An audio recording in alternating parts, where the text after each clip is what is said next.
Hey, John here. Here's lick of the day number 110. This is a melodic shred lick in G minor. Bit of an oxymoron, but it is what it is. If you want tabs, you can find it in the description below or by clicking right here on the screen. I'm gonna play it once slowly and then break it down. And after that, I'm gonna show you a really great practice technique that can improve your overall technique if you actually use it. So stick around for that. We start here on the 10th fret of the A string.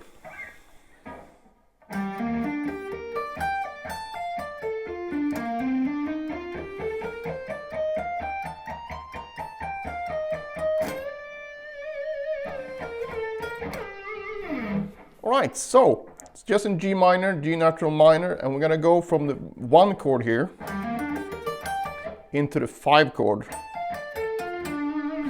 And basically this first shape is just like a G minor arpeggio. No, like a G minor bar chord with the root on the A string. So we have that shape, and in case you don't know it, here it is. You got 10, 13, 12, 12, 11, 10, 15. And the way that I picked this is a downstroke, hammer on, down, down, down, down, up, pull off. Then we shift up to the 17th fret. So now we're gonna go down this D minor arpeggio. So we have 17, 13, 15, 14, 15, 17. And then from the 13th fret, we're gonna start our ascending scale run. So again, from the beginning.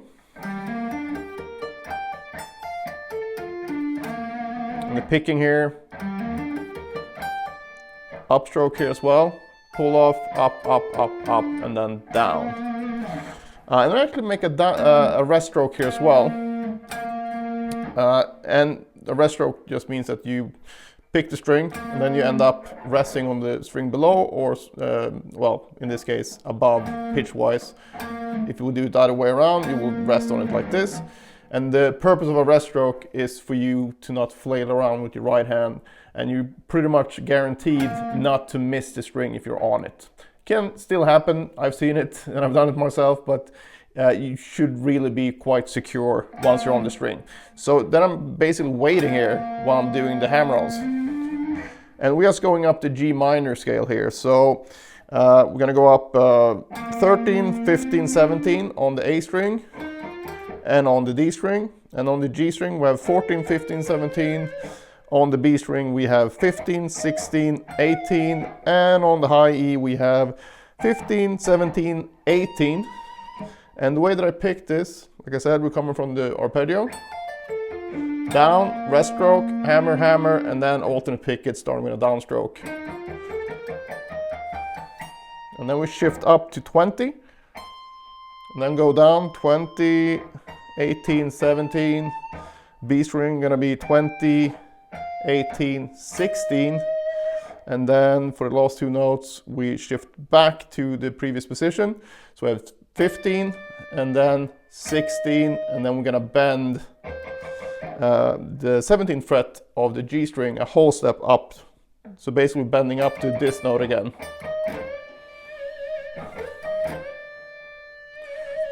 Once you hit the bend,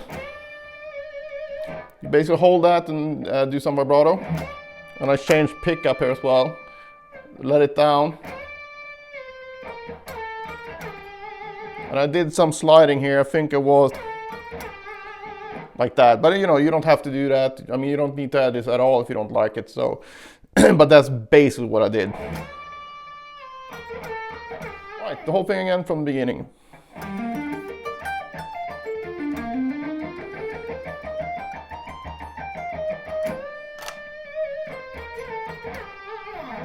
Alright, so the practice technique I was going to show you here is dotted rhythms. And what that is basically, instead of playing things, if we demonstrated on the first arpeggio here, instead of only playing it as evenly as possible, which is a great thing to do, you basically gonna make the rhythm lopsided. So you can have a long note and a short note. So that's gonna go like this. So you have a long, short, long, short, long, short, long. And then you turn that around, so you get the short note between these first 2 notes, so everything is basically 1/4 turn around compared to the other one, and that's important because otherwise you're only gonna get the fast version between half of the notes, so you need to turn it around. But basically you just start with the short note, and then the long note is going to be the second note of each pair. So you go short, long, short, long, short, long. And the idea is that you do that throughout, a section of music. So if I do this with this lick, it's going to sound like this.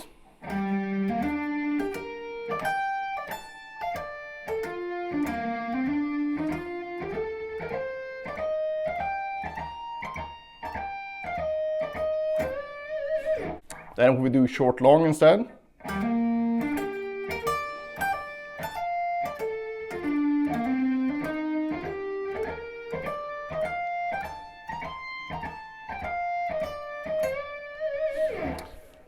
So you might be wondering why you do this.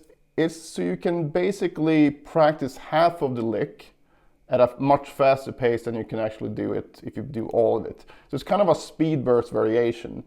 And this is a practice technique that I saw a lot in different violin and piano practice books. But I couldn't understand why this would be beneficial.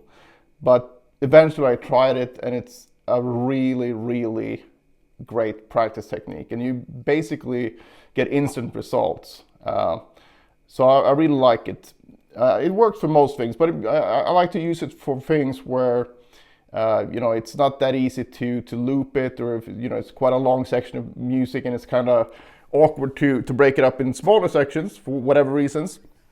And this is a really good alternative. But even for looping stuff, it's good as well. One thing though that you should keep in mind is that you don't have to be super exact about the ratio here. You want to have a long note, and the long note's purpose is for you to be able to relax and prepare for the next note. So I wouldn't even suggest doing this with a metronome at first, at least, because the whole purpose is going as quickly as you can from note to note. But the long notes, you need to reset and relax there. So it's not really going to be this quantized version where you have a dotted 8th note and then a 16th note. So, and also a very common thing I've seen with my students is that they make the rhythm too shallow. So they basically go like this. And it's not going to help very much, because basically the long note is kind of fast and the short note is kind of slow. You want a much bigger difference here. So really go for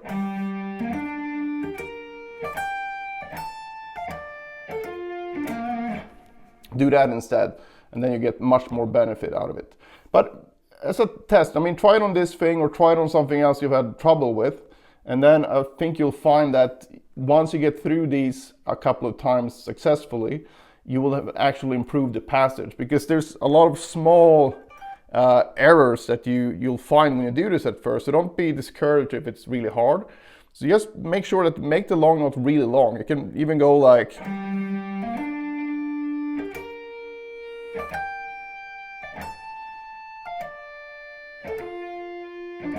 so my long note here wasn't necessarily even in time, but that doesn't really matter. What matters is that you have a long note, and then that makes you prepare for the fast transition to the short note. So that's why this works. So give it a try, and let me know in the comments how it went, because whenever I've showed this to any of my private students, they've been quite amazed at how quickly it actually can improve a passage.